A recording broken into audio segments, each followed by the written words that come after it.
Hello, everybody, and welcome to BT Skills for Tomorrow.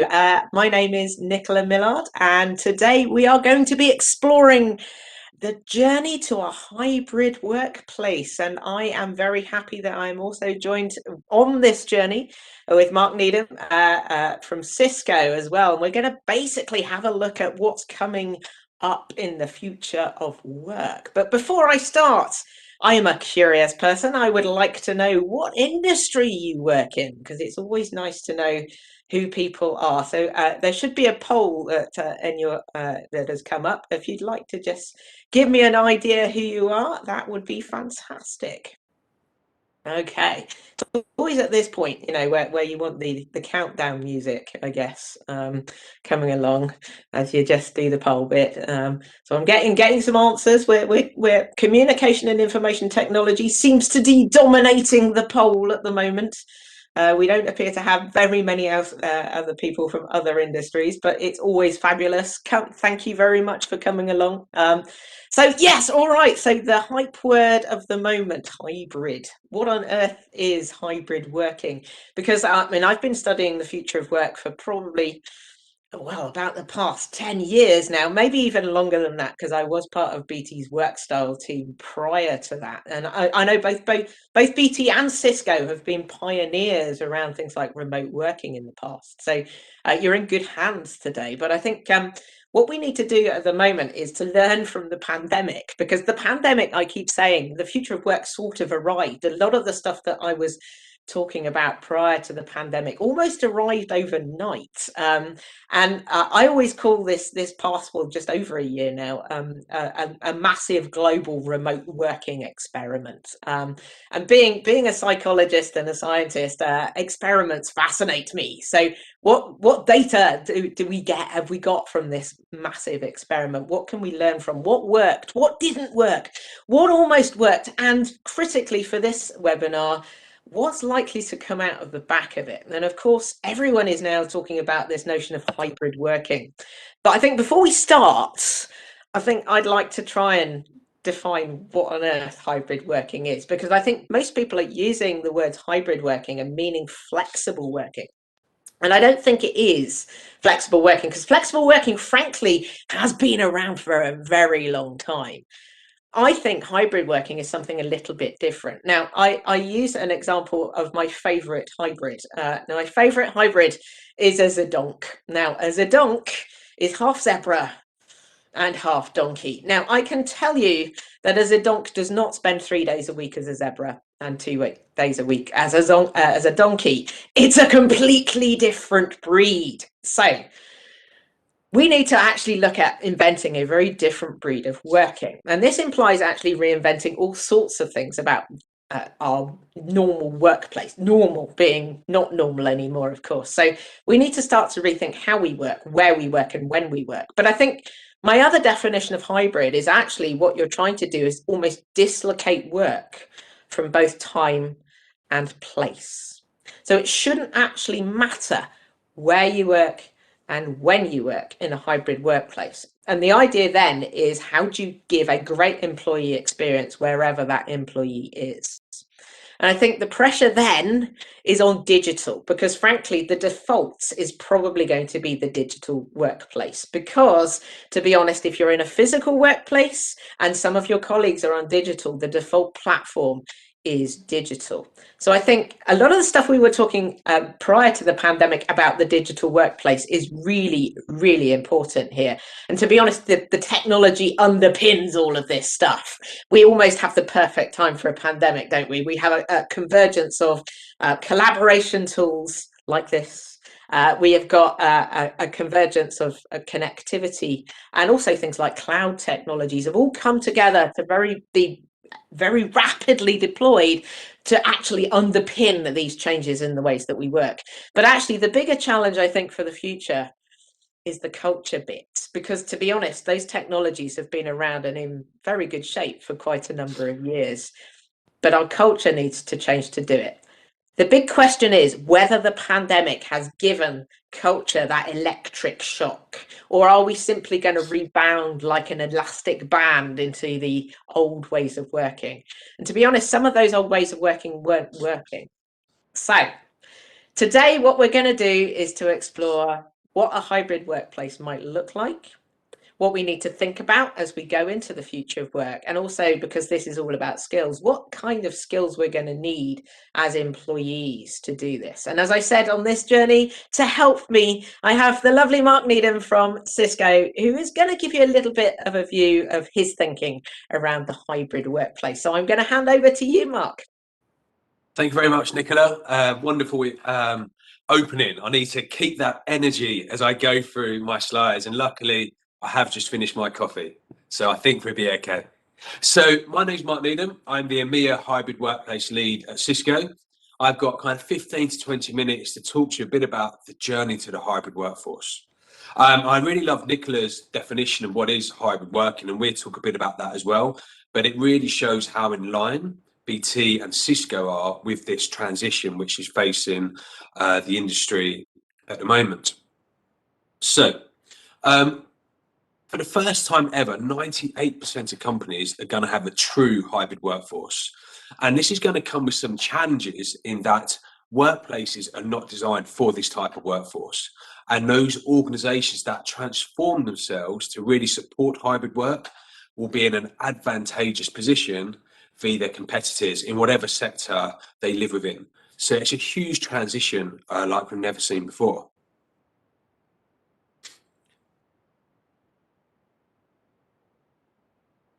And so what we're going to go through is first we're going to define hybrid working, but Nicola's done a fantastic job of that already. So you'll save me probably about 30 seconds. We're going to look at some of the data points, some of the trends that we've seen, some best practice about how you can empower your teams to this new way of working, and 4 steps to thrive with a hybrid workplace as the workplace opens up again. Now, I'm not going to go through these line by line when we talk about these distinctions, but I 100% agree with Nicola's kind of statement that hybrid working is not flexible working. And the really big ones I'd call out is that hybrid working is going to be applicable to every member of the workforce. Flexible working has been around for a long time, but commonly it's been a small subset of the employees that have actually had that opportunity. And the key element for me about hybrid working and about how you unlock that value is the autonomy that comes alongside that.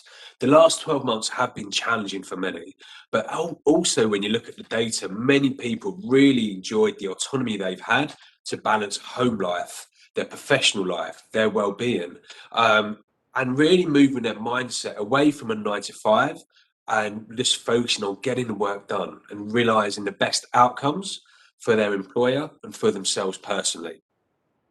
And then that becomes, you start thinking about how you can really maximize this. And it's about how you look at every work style, every workspace, all the workflows you have in your organization, and how can you deliver on them and enhance them through the benefits that hybrid working would bring.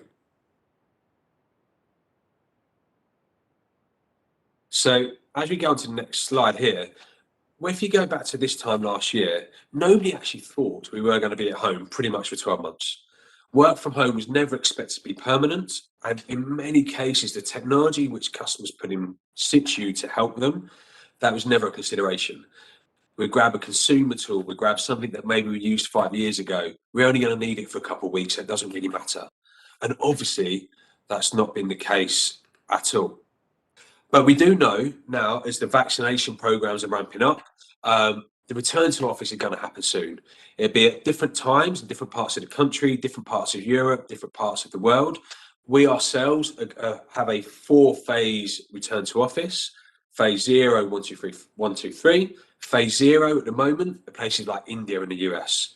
Stage 4, which is where we're back to the workplace is normal, is happening in Singapore, in Australia, in New Zealand, and the rest of the world is at stage 1 or 2, which relates to the portion of the workforce which can come in. But so we know it's happening, but it will feel different, and it provides opportunities to reduce your real estate, to reduce your business travel, to give employees that freedom to choose where they're going to work. And then you end up working with these new personas within your workforce of a remote worker, an office worker, and a hybrid worker. And that will have a difference and an impact on the tools and the things they need to be able to do that. And my click has just disappeared. on my screen, which I'm using to click through the slides. So I'm going to need to get the code for that again, please, Alex.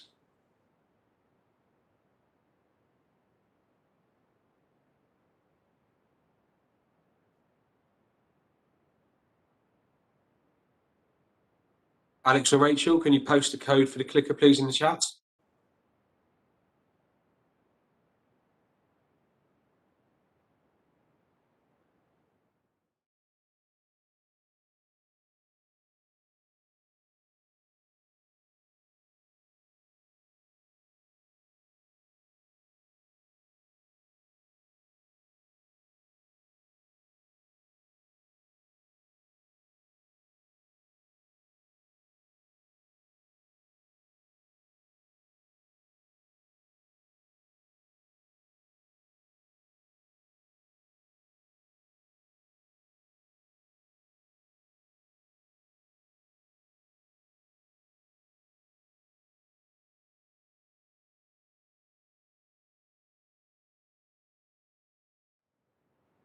Thank you very much. And the challenge is that the workplaces are not designed. It's coming up. No, I do not want to disconnect.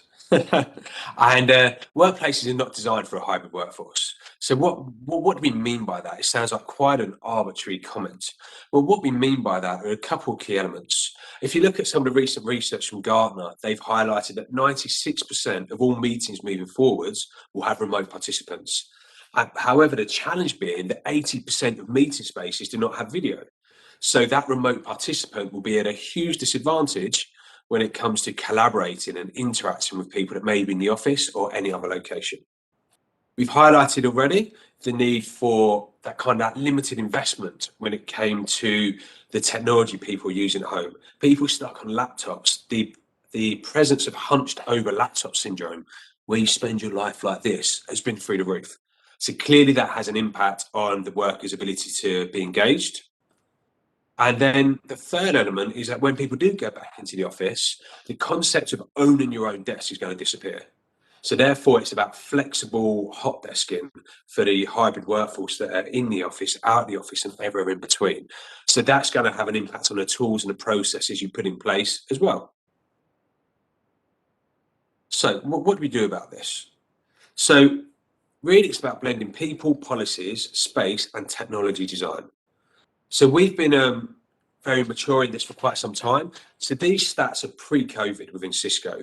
So 9% of our workforce already works fully remotely. The reason for that, we wanted the best people. That was more important than where they were physically located.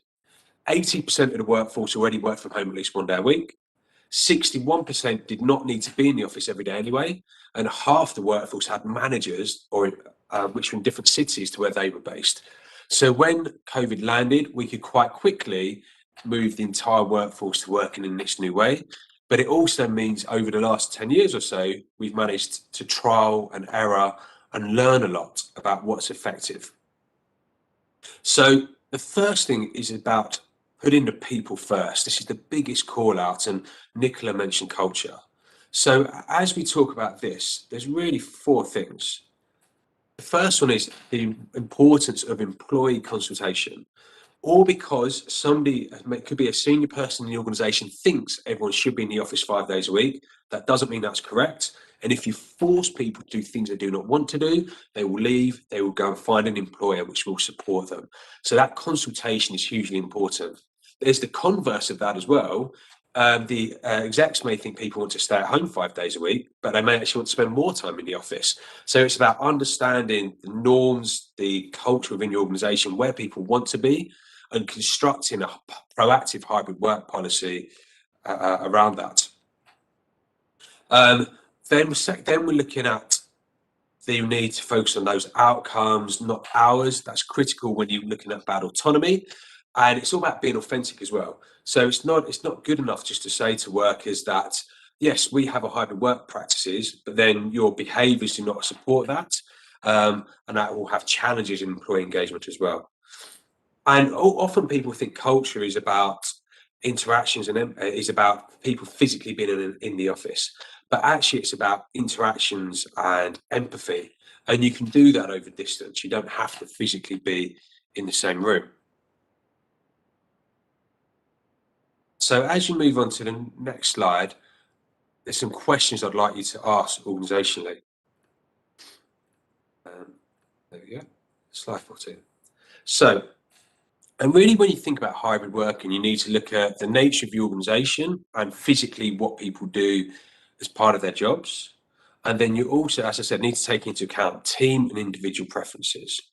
And there's really four questions I'd ask you to think about as you've planned this return to office and want to set up your hybrid way of working. Firstly, when you look at how your employees collaborate, what portion of their days are spent in active meetings? And by that, we mean not just listening, actually engaging and driving projects in a collaborative nature. The second question to ask is, do you have the right resources and rituals for both synchronous and asynchronous work within your organization? If not, that's something you'll need to have a look into. Then you end up thinking about the leaders. So, are the leaders willing to adjust their preferences to align to their teams? And as I said, it could be the leader wants to come in every day of the week, but the team doesn't, or the converse of that. So that's about why the consultation is so important. And if there is a mismatch between what the leader wants and what the employees are looking for, that's where HR or people and communities teams come into play to foster the correct experience to drive everyone to thrive, not just going back to habitual ways of working of the past.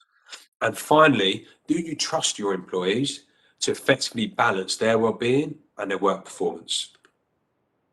If you do not, obviously there's things you need to put in place to change those behaviors, to drive that change management. And that is a huge part of successfully thriving with a hybrid workforce. Cool. So as you move on to the next slide, start thinking about personas. So the job titles on this slide matched against these personas are Cisco job titles. Every organization will be slightly different in where you position your workforce. But we really see three types of work styles and three types of worker types. A concentrator is somebody within your organization where the vast majority of their work is solo work, head down in nature. Communicators are people that may spend 50% or less of their time communicating, but they're heavy phone users to get their jobs done. And then you have the collaborators, people who spend 50% or more of their time actively collaborating with others, and that has an impact on the tools they need. And then you're going to split them across fully remote, office residents, and hybrid. So fully remote's about getting the best people, regardless of where they are. Office residents, you'll still have people that come in 5 days a week. It may be they don't have the right environment to work at home effectively. It could be their personal preference. It could be there's things they physically need to do their jobs, which only reside in the office. And then you'll have what we expect to be the bulk of the workforce, which is the hybrid workers. And those people that are going to be driving a role from any location. So now we're going to talk about kind of what are the 4 steps to the hybrid workforce. What would we guide to you, and what do we see with our customers? So the first one is you need a single application for getting work done. So when COVID first hit, people's thought was we need our teams to be able to meet together. Hybrid working is way beyond that today. It's about allowing people to do every aspect of their role from any location. Meetings is just a small facet of that. Meetings, calling, ideation, teaming, file transfer, integration into line of business tools, all these are hugely important. And those bi-directional integrations are so key that I've actually got a slide just for those for you. And the other one, which is commonly forgotten about, is initially people thought about their internal stakeholders. How do we allow people to collaborate and work together in this new way of working? But you've got stakeholders outside of your organization, and they're also going to be working in this way. And if you can't securely do your entire role with all those people outside of your organization, then you're not going to be able to win with hybrid working. So you need to think about that as well. So when we talk about bi-directional integrations, really what we're talking about here is if you think about all the tools you use across your organization, it could be a CRM system, it could be a project management tool, it could be a HR platform, any of the line of business applications you use. We really encourage the customers to think about taking the collaboration experience and either putting it in those tools or you can, and enhancing them, or take those tools and put them in the collaboration experience. And that is something we're uniquely positioned to help with, this concept of bi-directional integrations. Your house or ours, we don't mind. We just want you to be successful. And that may sound hugely complicated, but many of these tools, it's just a simple drag and drop. It's just something you download and you connect the accounts. Or you can go to the nth degree and do something truly bespoke if the value of that, those two elements coming together, is rich enough for you organizationally. Another key one, and we talk about this a lot, is the role of inclusivity. So if you are going to have more people dispersed, I'm sure many of you could think of a colleague perhaps that may dominate a meeting. A remote meeting, they control the mic, they talk, talk, talk. Now, really, you need to be able to give everybody a voice, because the team's much better when everybody contributes. So how can you drive those meeting templates to allow everybody to have a say to get what you need? Many people we work with, English may not be their first language, or you work with people internationally who may all equally speak English or may not. So think about the need for simultaneous, live translation, so everybody can get what they need from the meeting and contribute. And equally, when you're trying to get the pulse of the meeting, the feedback from a large group, or if people just don't want to speak up, gesture recognition, thumbs up, thumbs down, mute, wait, buy. All these actions can just take your physical gestures and go into a collaboration experience to give people that outcome they need. Then we go on to the second element, which is how to make the remote and hybrid workers sustainable. So the challenge with this is that where people have been stuck on laptops, they've been in suboptimal physical workplaces when they've been at home. They could be on a dining table, a sofa, a spare bedroom, or if you're very lucky, a dedicated office, which I'm fortunate enough to have since we've moved house. So you need people to be able to look and feel professional from anywhere. And the role of video and having dedicated devices is really important here. It reduces fatigue, allows people to engage equally as if they're in the office live with their colleagues. So for the concentrators, if we go back to the personas, their need for rich videos may be a little bit less, but they still need an enterprise-grade, centrally managed headset for privacy to allow them to contribute from any location, at home, in an office, in a noisy location, wherever that may be. If you're somebody that's more of a collaborator, as you think about that element of your workforce, a communicator, sorry, then you need more of a toolkit. So they're going to be on meetings, so they need dedicated video.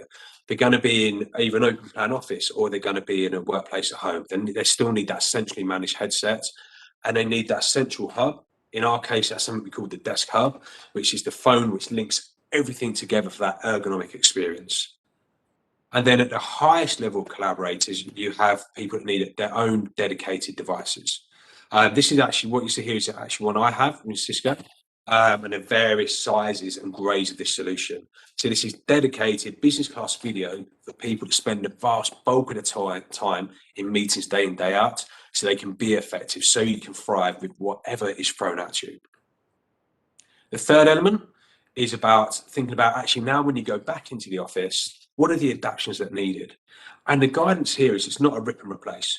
What you actually need to do is look at how you can make the workplace more informative, more intelligent, and more collaborative.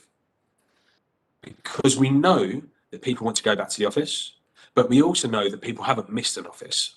All they missed is the people. So when they go back, it's not to do head down work, it's just for that richest level of social collaboration, which will present you with a challenge. Because on one hand, you're being challenged with being told to reduce physical human contacts. But then what you're going to have, people only want to go there because they want that human contact, which is why those three elements are so important: being more informative, being more intelligent, and being more collaborative. Okay. So a couple of things I'm going to call out here. These may sound like big things, but what's really incredible with how the technology has evolved is these things I'm talking about here, they're software driven, so they're accessible to all shapes and sizes of organizations, or they're using technologies you'd already have in the workplace, or you're going to need to put in anyway, so you maximize that value.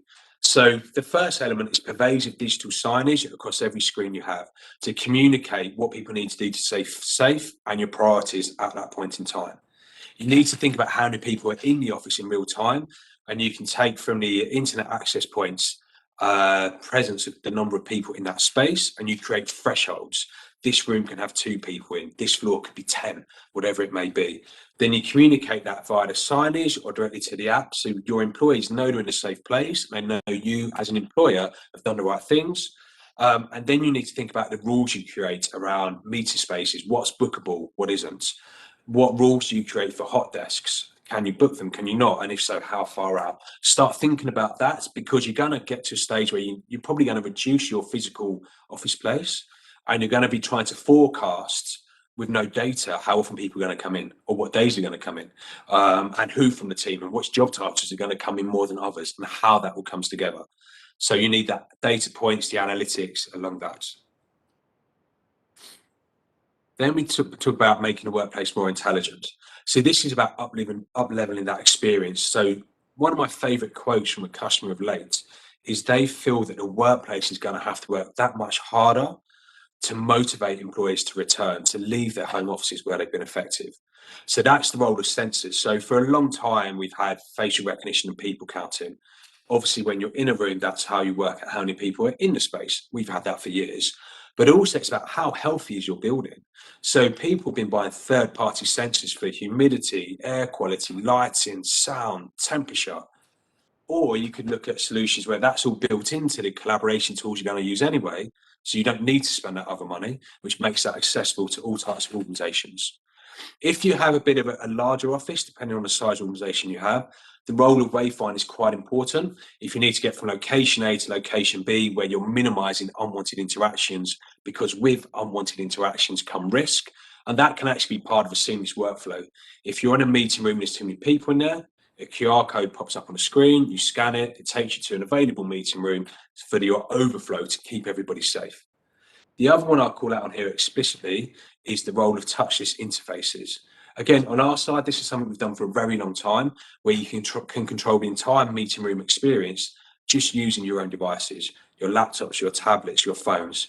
You don't need to touch anything that's in the room, or you can just talk to the device and use your voice commands. We're getting pretty much to the end of my session, so there's a couple little elements I'm going to quickly call out. So when we talk about being more collaborative, we've actually just reopened our new office in Chicago. And why this is interesting is it was designed pre-COVID, open post-COVID, but we haven't had to do a rip and replace. We haven't gone and put people in cubicles because we're trying to maintain social distancing, because we know people only want to go there for the richest level of collaboration experiences. So they want those interactions. So how do you do it safely? And there's 6 things I'm going to call out. Firstly, the executives no longer have offices. All their offices have been repurposed as additional collaboration spaces, and they all need to have video in those. That has allowed us to double the number of huddle spaces, although at the moment those are rooms for only 1 person because of density thresholds. Everybody can book every room, but we do keep some as ad hoc. And we totally changed the desks to big, broad desks where you use them as a collaboration hotspot. You collaborate across, along, or with colleagues on the banks behind you, right, so you can maintain that distance. And we're also creating what we call grand community lounges. So think about those as a hybrid between a business class lounge at an airport and a WeWork or something like that. And that's when you look at the data where people actually spend the bulk of their time. So to manage this with scale, it's about centralized management, and that's what unlocks it to all shapes and sizes of organizations.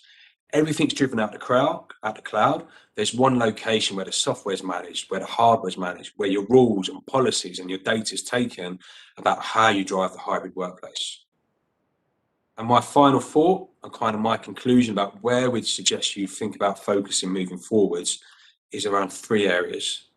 Look at all the different ways you can support a more dispersed workforce. Focus on getting the best people you possibly can into the organization, regardless of the location, and how you can up-level those dispersed experiences. That can even go support 4-day weeks, 3-day weeks, 2-day weeks, 1-day week, whatever it may be. Just get the right people in. Think about how you can develop a really engaging new workplace experience. And by that, we mean think about how you can make it more personalized, more contextualized for your employees. And the last one, look at your entire workflows, look at where there's friction, and look at how you can integrate your collaboration tools and your line of business applications to really optimize your process to allow you to thrive with whatever lands at your doorstep moving forwards. And with that, thank you very much for your time. Over to you, Nicola. Thank you, Mark. That was a fascinating, very, very, I guess, practical look at where we're going, I think, with the hybrid, and that was great. Thank you very much. So I'm gonna take a slightly, I guess, a step back and sort of look at, strategically, what do we need to think about, and obviously in terms of skills, what do we need to think about for the hybrid workplace as we go into its future.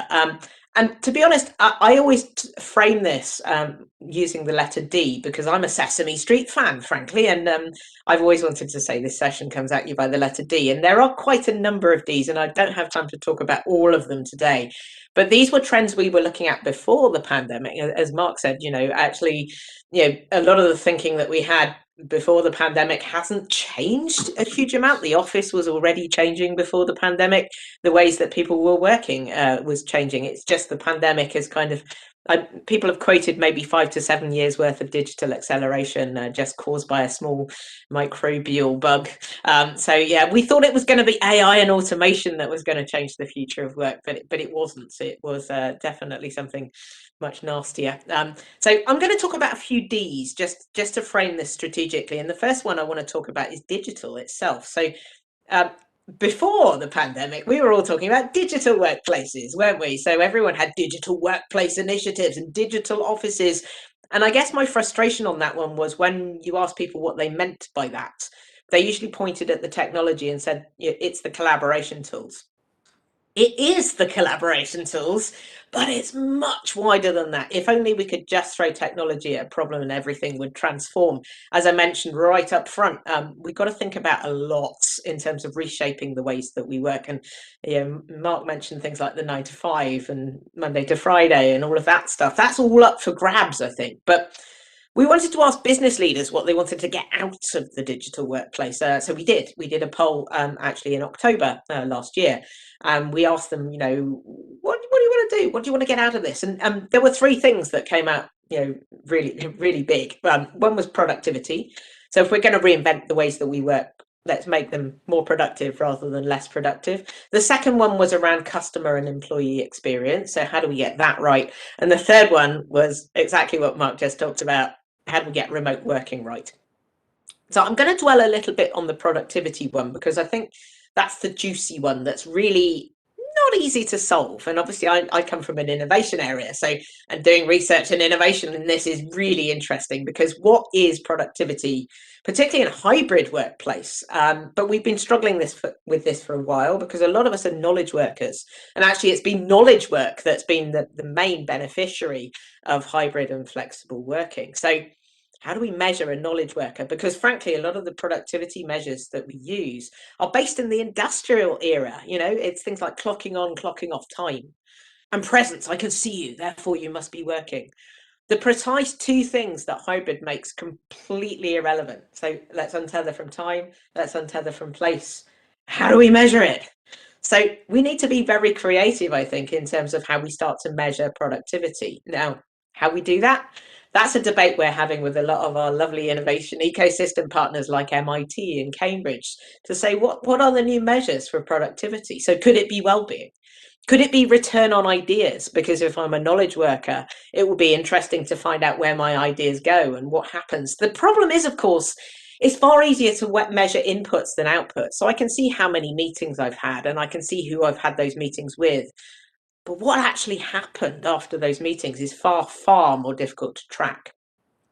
So I think that's one dilemma. And I think that is actually amplified by things like AI and automation, because anything that's easy to measure, frankly, is probably going to be very easy to automate. That leaves us, the humans, with the messy bit, the complexity, the uncertainty, the empathy, the caring, all of those things that are really difficult to put quantity against. So I think productivity is a big one. But let's go down to some, I call these hybrid headaches or horrible hybrids, because I think my biggest anxiety at the moment is we start to come out with the worst of both worlds rather than the best of both worlds. So what do we need to think about in terms of these horrible hybrids? So I want a zidonk, not a donk bra, I think is the worst hybrid I can think of. But anyway, so the first hybrid, I mean, Mark touched upon this, is that we've probably all experienced it, that the meeting when we are, half in a physical room and half in digital space. And the problem then is that the people in digital space tend to get ignored because frankly, out of sight is out of mind. So I think we've learned during the pandemic that digital is a great leveler. And Mark sort of talked about inclusivity as well. We need to be inclusive. And it's actually easier to be inclusive when you can see everybody, when we're all our little celebrity square on a screen. So we're all visible, we can all say things. So I think that's why I think my thinking has gone towards it's a digital first hybrid. So certainly in the short to medium term, we may well be still sitting on little boxes. But in the longer term, we're looking at extending those meetings out using all sorts of things. I mean, virtual reality, possibly. I'm not a huge fan of virtual reality, I must admit. Augmented reality, I think, is a really interesting one. We're even looking at holograms at the moment. So potentially, how could we beam this is my Star Wars fantasy come true. At some point, I want to stand in front of my team and say, "Help me, Obi-Wan Kenobi, you're my only hope," as a hologram. So that's a little way off, but I think we are thinking about, well, how do we maybe bring those two-dimensional screen-based interactions into a slightly more three-dimensional focus? So that's one thing. I think let's also look about meetings. Meetings are a problem as well at the moment. And I think, again, during the pandemic, I am getting up every morning with an impending sense of Zoom, because I think one of the problems that we've done is lift this analog concept of a meeting and taken it into the digital space without maybe asking, is a meeting the best way of doing this? Mark mentioned earlier this. A lot of remote companies tend to do a lot more asynchronously. So in other words, they use asynchronous tools like chats, like shared workspaces, even email, to be honest, although that's not great, but to talk about things. And then when they need real-time discussions, or they need to make a decision, or it's a crunch point, absolutely have a meeting, but don't have them all the time. And I think this question of meeting windows as well. So office hours, some of these have, where they have a window of time that's not the whole day, but a window of time which is mutually agreed when you do have meetings, so that you can actually get other things done during a day. But I think also, as we go more into a hybrid, one of my anxieties is we end up with a two-speed organization. The digital space is frictionless. I don't have to move, I don't have to commute. And that does create those 30-minute boxes of activities that's not necessarily desirable, because frankly, taking a break is a good thing. But the physical office space introduces friction, and that friction can be really good. Bumping into people, really good for a start. But again, do we end up with two organizations? And bear in mind that more people are probably going to be working remotely now. How do we make sure that we synchronize and coordinate potentially a two-speed organization? So I think that's a big problem. For skills, I think there are some anxieties there as well. The out of sight, out of mind management piece. I think the Office of National Statistics published some quite disturbing data saying that before the pandemic, you were 38% less likely to get a bonus if you weren't seen to be in the office, and similar with promotions. That's a mindset, that's a culture thing. And I think, interestingly, London Business School did a study on both BT and Cisco around our culture, because we are very remote first organizations, that actually it was almost the opposite was true, that if you were seen to be in an office, you probably wouldn't get a bonus or a promotion. So it is a cultural thing more than anything else, but it's around good management. So making sure that, given that people are not going to be physically co-located, how do you just do good management? You can't do it by walking around anymore. So you have to do it by engaging constantly and communicating and being transparent and open. And I think, we've learned a lot of management skills during the pandemic that were very different. And I think, generally if you're looking at skills, the biggest skill that we need for the future is networking. So leaders need to be great networkers. They need to be able to engage people, create purpose, and bring them together on common ground. And my definition of common ground is it has to be available to everyone and also appropriate to the task. And there are many out there, but leaders need to be good at recognizing when face-to-face matters, when digital matters, and what the right common ground is. Similarly, employees need to be good at networking as well. So how do we network in both physical and digital space? Most of us are terrible at it already, but it is a skill, we can learn it. So I think there's a lot we can think about in terms of those kind of skills. But I think the only other D I want to mention that I really have time to mention, to be honest, today is one that I call the death of Dolly, which is Dolly Parton, who is not dead, by the way. I think she has saved the world. She's an amazing lady, isn't she? But that concept of the 9 to 5, the blurring of the boundaries, the feeling that I'm living at work, I think there's a massive connection into well-being there. And if we look at well-being and productivity, you are very unlikely to have a workforce that is productive if they are feeling burnt out.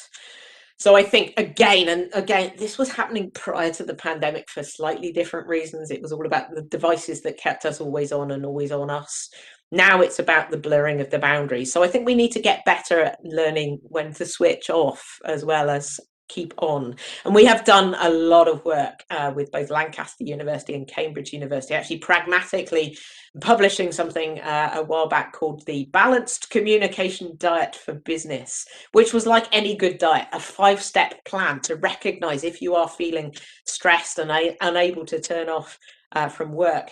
What do you do? I mean, and a lot of it's down to the M&Ms, the meetings, the managers, and also the mail messages. All of those are distractions that potentially make us work longer and longer, because multitasking does not make us very productive. But long working hours do not make us more productive. It just makes us tireder, I guess. So I think there's a lot we need to think about in terms of going forward into these hybrids. Some of these hybrids are going to be messy. I think there's a lot that we need to sort out.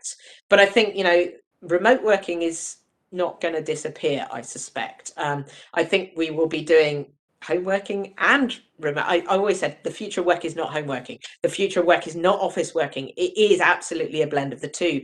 But there are a lot of challenges that we need to think about in terms of reinventing work to make a lot of this work effectively. So I'm going to shut up now. I think we're probably pretty much up against time now, but I can see there are a couple of questions in the Q&A. So we do have a little bit of let's have just a couple of minutes. So Emily has asked, has the pandemic given us a new culture, or do you think we'll slip back into our old habits? Mark, what's your opinion on that one? Do you think we're going to snap back?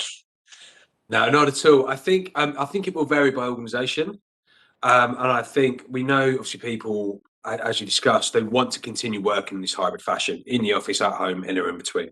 So there's going to be that drive from the employees that want to do that. You may still find some organisations which want to go back their habitual ways, but that's kind of it's very risky, because your best people, if they want to work in a more hybrid way, then they'll just leave and go and work for somebody that does want to support them to work in that way. So I think the majority will be far more blended, but it's not everyone's at home, everyone's in the office. As you said, it's the three modes: in the office, at home, in between. And where an organisation does try and force people back into their own way, if that's about consultation, if that differs to the values and how people actually want to work moving forwards, then the employees will vote with their feet and go and find somebody that will support them. Absolutely. Second question we've got in, our workplace is very collaborative. What's the best piece of tech or software to mimic those super quick 5-minute conversations that happen by the kettle? Well, I think enterprise social media actually plays quite a big part in this, apart from the fact that, well, what's it for, I think, is one of the big questions. So I think the effective uses of enterprise social media are almost replicating those 5-minute conversations by creating awareness of people similar to yourself that might be working in on something.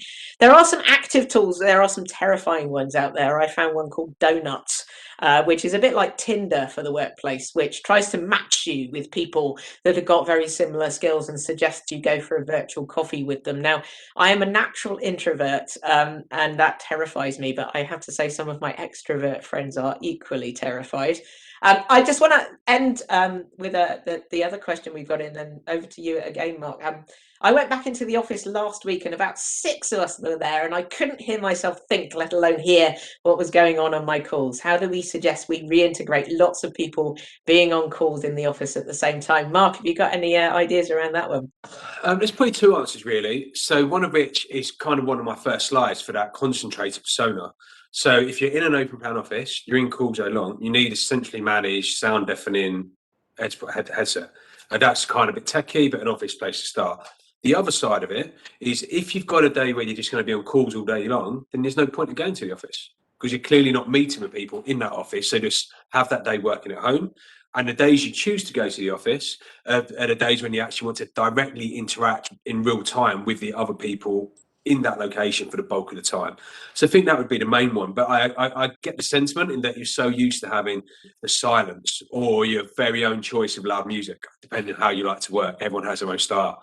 But that's the main thing. Just think about what you actually need to achieve that day. Is can I achieve this more effectively at home or in the office or somewhere else? And just go with your natural instincts.